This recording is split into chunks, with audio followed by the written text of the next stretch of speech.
Man, this one might be interesting to do. Oh, how so, animal me with mystical superpowers? You could have worded that better, you know. I know, but what you got this time? The latest and final season of Star Wars The Clone Wars.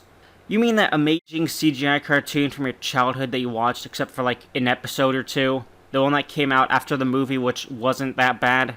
Didn't it end with Ahsoka leaving though after that homage to The Fugitive? Well, it then got a Netflix season for some reason, and sometime in July of 2018, the trailer for this season came out with the stupid trend, #CloneWarsSaved. Ugh, I remember that thing. We can at least agree that it was a rather stupid hashtag. Stupid? I don't think it's stupid, but what was the point of it? It wasn't really in danger. It ended, like all shows do. It was probably in response to the huge rift in the fandom, or supposed rift, after The Last Jedi's flop, but that's just speculation. Well, whatever it is, it reinvigorated the fandom to rally around it. After all, this was one of the best works of Star Wars of all time, so I wanted to take a look at it to see if it's as amazing as I heard.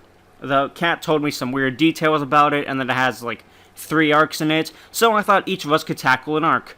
You know, we could talk about the plot, the new characters in said plot, and what we did and didn't like, and review something good for once. Maybe it'll be like old times. Yeah, just like old times. Using a clip already? You really are excited. I'm super excited for this. Star Wars kinda died after The Last Jedi, and The Rise of Skywalker was the failed attempt at a resurrection, while other news about Star Wars stuff isn't so grand as I'd like. Aside from people liking The Mandalorian for whatever reason.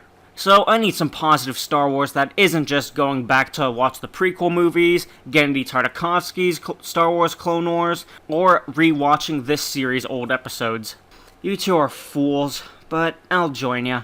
I wasn't around or prominent in your life when this show was on, so this is like my introduction to the series, even though I can recall your memories of it.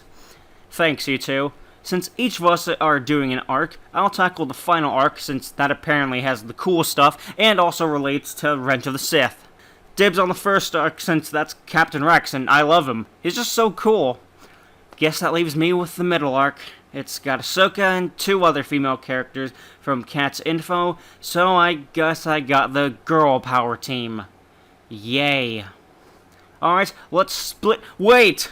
What background are we using? And how are we all communicating? Weren't we in a story arc? I don't think anyone will care for something like this, so just use whatever. Since I'm up first, let's use this desert. After all, it's similar to the planets Rex and the clones will be on. It starts on a planet called Anaxis, where the Separatists are actually fighting on par with the Republic, almost as if they know the plans of the Republic and can counterattack accordingly. To turn the tide of war, Rex decides to go after the Security Center to learn more about how the Separatists are pulling it off. However, no normal clone would go on a dangerous mission like this while they're still fighting on the front lines, so Rex and Cody have to work with the experimental Team 99, which I really hope isn't a reference to the deformed clone number 99, or as most will refer to them, the Bad Batch. According to other sources, the Bad Batch supposedly is the one group of clones that have a 100% success rate, but with questionable methods. I'll talk about them later, but for now, each one has a distinct look and character, and supposedly based off action heroes of the past. It's pretty clear with one of them being very reminiscent of Rambo.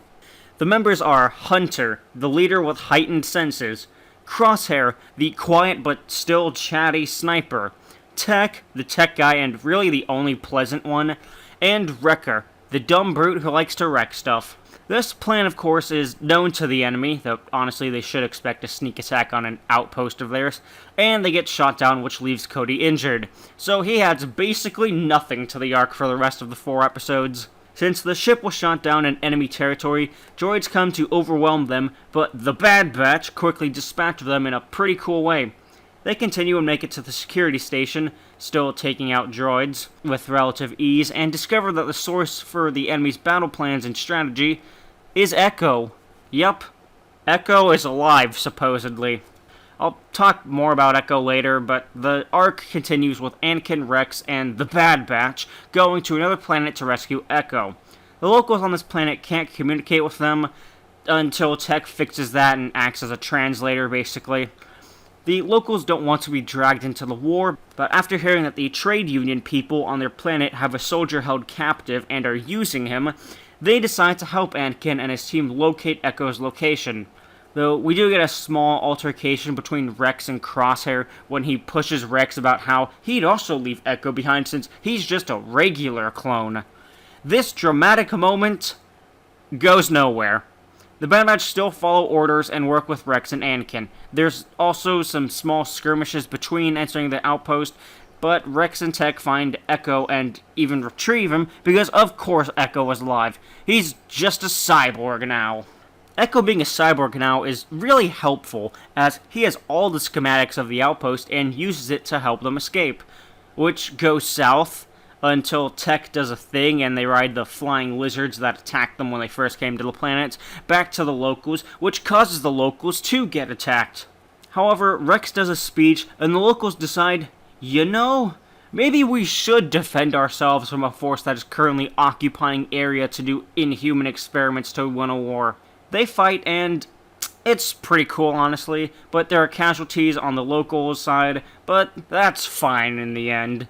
They ally with the Jedi since Anakin and his team helped them defend them from the droids. But this starts the subplot in this 4-episode arc that Echo might be a traitor. Gasp! Because of course it would. Of course it would go there. Although it's mostly the Bad Batch that think he could turn traitor, but Echo proves them wrong in the end of the arc as Anakin and this crew of clones go to the leading Separatist dreadnought to sabotage and take down, while Windu and Obi-Wan capture another decisive building with a bomb planted in it. Oh, and Anakin kills the Spider Separatist general to show he's moving closer to the dark side, or something.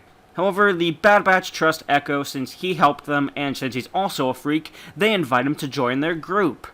Rex tells Echo he's glad he's alive, but he'll let him choose his own path, which leads to Echo joining the Bad Batch as the ending of this arc. There's a lot of stuff in here mired with all the action.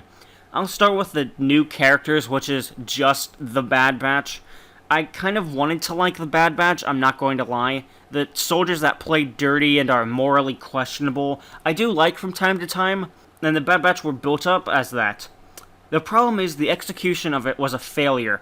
The only questionable thing about them is their methods when attacking droids. It's flashy and effective, but charging the enemy when outnumbered is obviously not the best option. Aside from that, though, they don't do anything morally questionable. The Bad Batch just end up being the cool guys. If their official name, Experimental Group 99, is a reference to the clone number 99, the deformed trooper who wanted to fight but couldn't and ultimately died defending the clone facility on Kamino, then I still don't think it works since they're all super capable soldiers, while 99 wasn't. And also 99 didn't have superpowers like all the Bad Batch supposedly do. The story itself for this arc is also a weird one for me. What starts it off is weird since at this point in the war, the Separatists should already know a lot of Rex's battle plans since they've been at war for years already. They should have been capturing data like this. It doesn't require Echo to be alive, and bringing Echo alive is just really weird for me. Domino Squad was the best squadron of clones in the series, and all of them had pretty sad and powerful deaths, with 5s and Heavies being my favorites. Plus, why bring Echo back to life at all? He got blown up in a pretty sad death, so now that moment is ruined. Besides, Echo just leaves with the Bad Batch in the end, so Rex doesn't even get his friend by his side, but at least now he doesn't have to worry that Echo and Domino Squad are dead. Yep, he could be free from the pain of that one death out of all the other clones under his command who died. In the end, Echo should have stayed dead to show how deadly this war really is, and this first arc was just alright. You done? Yeah, you can take over now. Sweet. Time to see what Ahsoka has gotten up to after the Fugitive homage episodes and Leaving the Jedi. First thing that happens after leaving, she bought a shoddy speeder and crashes it into a mechanic's landing pad. This female mechanic is Trace, and sadly one of our main leads in this arc. Honestly, I don't like her, but I'll get into that later. Ahsoka and Trace talk a little bit until some thugs come to collect the dead of Trace's sister Rafa, but a scuffle breaks out. This leads to a confrontation with Rafa later, but that ends up switching to Rafa saying she got a new job so they could pay off their debt. This new job being to build droids, which goes haywire because the ones Ahsoka and Trace are working on were apparently prone to violence. So they become violent, but are stopped, and Trace gets to live thanks to Ahsoka using the Force to save her. The introduction was nice since it felt like a one-shot episode, which can be fun and crazy. But where it goes is interesting. Rafa finds another dangerous job, which involves taking spice from one corrupt family on Kessel to another corrupt group on another world. Ahsoka still has some Jedi mannerisms in her as she tells Rafa off for taking such a dangerous job, but that the spices they're delivering could be used or sold to someone else who isn't part of a terrible group. However, one thing Ahsoka brings up to the sisters causes the situation to get worse. That being, the people they're delivering spices to might just double-cross them and steal their ship, their stuff, and kill them. Hearing that Trace might lose her ship, the one she built piece by piece and is essentially her baby, she has a small panic attack, basically, and decides that the best option is not to turn around or go to another planet and sell the spices for a better price and continue to live, but instead to dump out the cargo into hyperspace and continue their merry way to the receivers of the spice. Yeah, real genius we have here. This, of course, doesn't go well at all, despite Ahsoka's attempt to use the Force to help them get the money and leave, and they're arrested by the family, even tortured about where the spices could be. They try to escape with Trace actually being useful for once and helping cause a small breakout. The breakout gets pretty far, honestly, but the failure of it ultimately means this episode kinda didn't need to happen. Sure, we get some backstory on why Rafa and Trace don't like Jedi, thanks Luminara for that, but it's not like it matters. So now that we're down 3 episodes, how does this all end? Ahsoka barters a deal with the Pike family that's currently holding them hostage. Ahsoka is kept prisoner, but being a Force user, that means very little as she leaves her cell and begins planting bombs around the Pike's facility, while Rafa and Trace decide to not leave Ahsoka for dead. So that way Rafa can one-up Ahsoka and steal spices to deliver them back to the Pike. While Ahsoka is setting up bombs, she sees that the Pike are dealing or taking orders from Darth Maul. Both plans don't work out as Ahsoka is once again caught. Rafa and Trace have to fight the workers and manager, but thankfully the explosives Ahsoka planted kick in and they escape. After an escape scene, of course, Rafa and Trace are fine with Ahsoka because she's what the Jedi should be like in their eyes, which is just actually helping people on the ground rather than saying to people who face tragedy, the Force will be with you. But this arc is connected to the next one, unfortunately, since at the end of it, a trio of female Death Watch members approaches Ahsoka and asks for help since both have a mutual enemy, that being Darth Maul. So, time for my thoughts on the characters.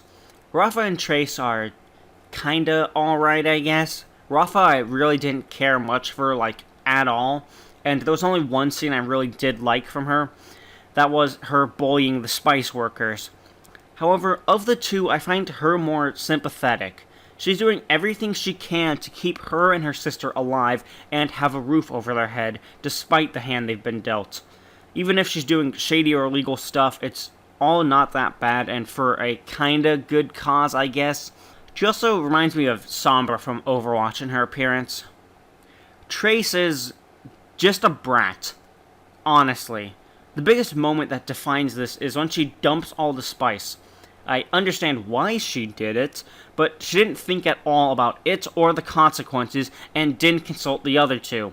She chose the option that she thought would let her keep what she wanted, her ship. Before that, she got a bit pissy with her sister for not choosing her as the pilot and instead asking someone else for the job. The story is nice, I guess. It's not terrible, but it's not like top tier stuff either. Ahsoka just falls into the plot because of her shoddy speeder bike, and the Trace basically just keeps her along with her.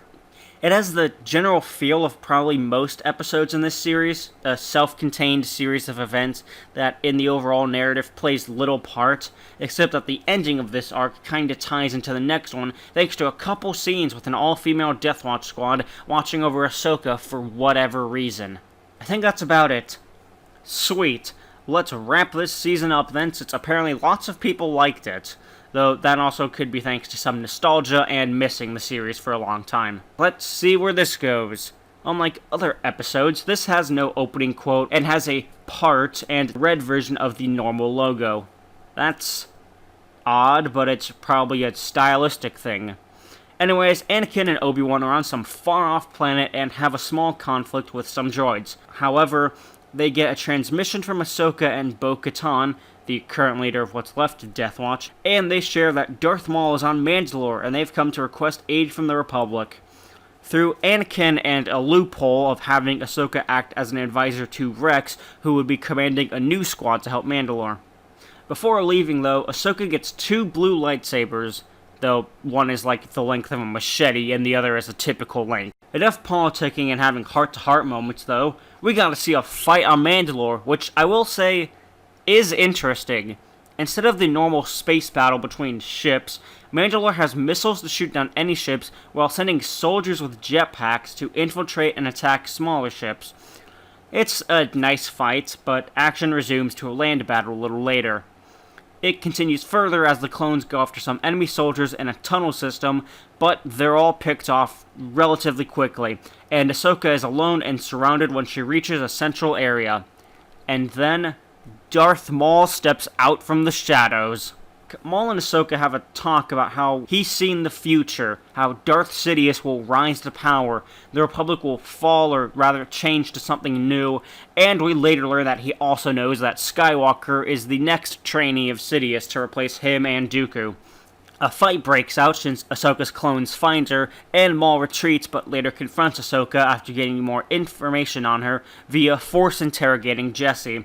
And he even asks her to join him because neither of them alone will stand against Sidious or the future.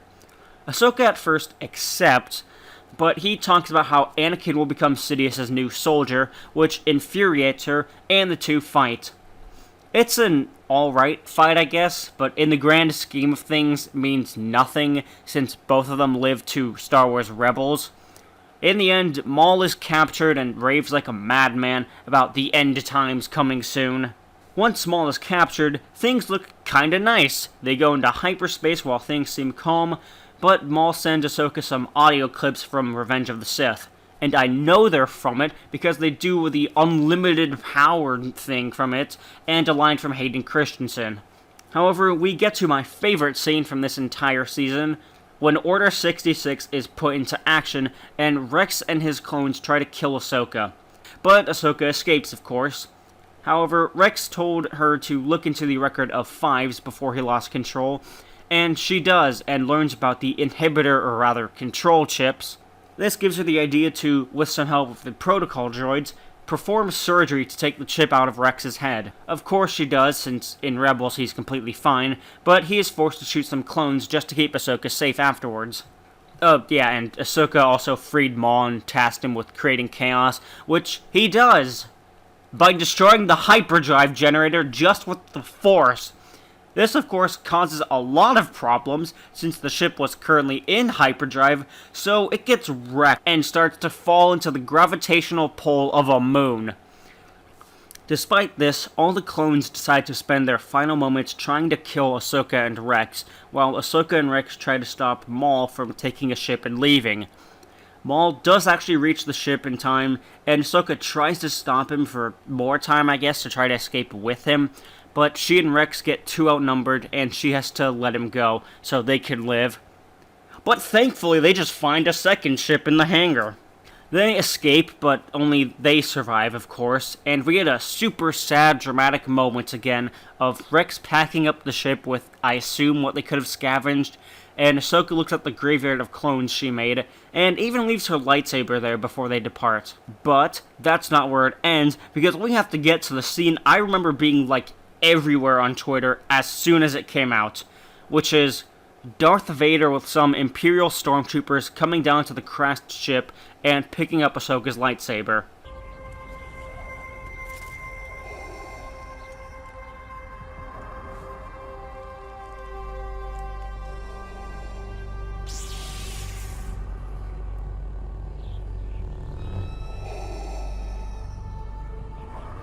Holy fuck, it's so pretentious. And that was the final arc of Season 7. So I'll let out one sentence that will describe what I feel, and hopefully doesn't get this blocked.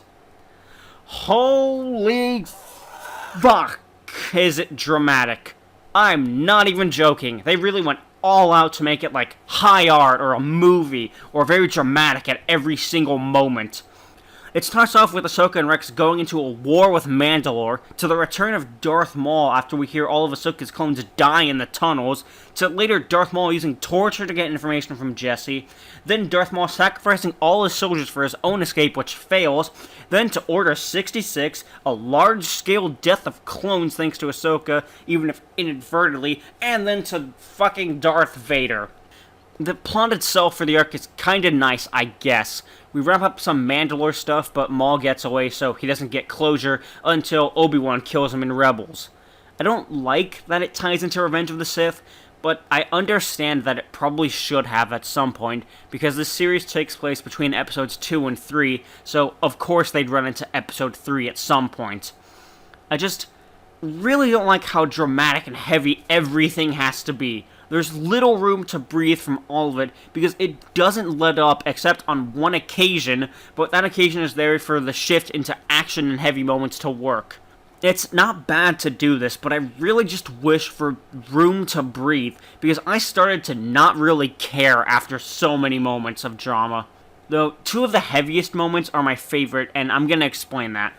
The first one is when Order 66 is declared.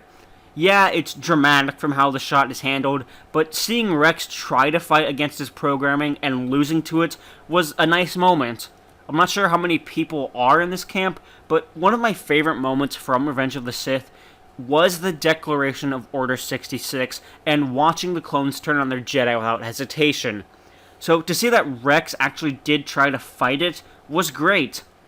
My second favorite moment I can't really describe, so There are too many. Besides, I don't want to hurt them. I hate to tell you this, but they don't care.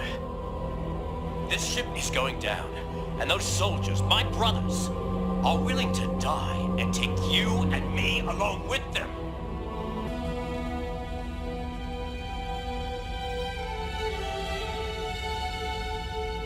Rex is right about this all, and it shows how bad the situation really is. Rex doesn't want to kill them either, but he knows he might have to, while Ahsoka doesn't want to, but in the face of death, Rex has to call her out on this naivete. Rex has been my favorite character this entire time, and to see him and Ahsoka, two characters with a long history, have this heart-to-heart moment with Ahsoka is amazing. So, you done now? Yeah. Well, I can definitely say Clone Wars wasn't saved by this, considering this is the end of it. There's nowhere to go. How were your arcs, though? Mine was kinda alright for the plot, but the action was nice. Mine was disposable, didn't really care for any of them, and had like one good moment. Well, mine was overloaded with dramatic moments, came work on par with like a movie, and two good moments between two great characters, though the ending was trying really too hard. I'd rate their final arc a 7 out of 10, and only gets a 7 because of those two good moments. Damn, that's harsh. Though I think mine's even worse since I didn't care for it, and it seems to only be a transition piece to yours. So I'd say like a 4, I guess. Wow, you really went for the throat there. Mine at least got a 6, since it's not that bad, but not really good either. It's just kinda enjoyable action. Well, if we average out our scores, we get between a 5 and a 6, but much closer to a 6 than a 5. How long were you waiting to do a review score based on an average? Too long. Well, glad this is over then. Still not sure why it needed to be saved. Like, why can't things just end? Who knows? Anyways, let's watch the prequel series of Star Wars. Yeah, that sounds like fun. Though, hope I don't fall asleep again during episode 2. Hey, wait up, you two. You forgot to do the closing. And they're gone. Well, there you have it. About a 5 or a 6 out of 10 for Star Wars The Clone Wars Season 7. Just alright in the starting arc. Second arc wasn't special and served more as a transition. And the final part that everyone lost their minds over was too dramatic for Wolf, but did have 2 good moments for him. Human Wolf and Wolf left, but I'm FemWolf, and we'll see you all later for some more enjoyable content in the future. Bye-bye.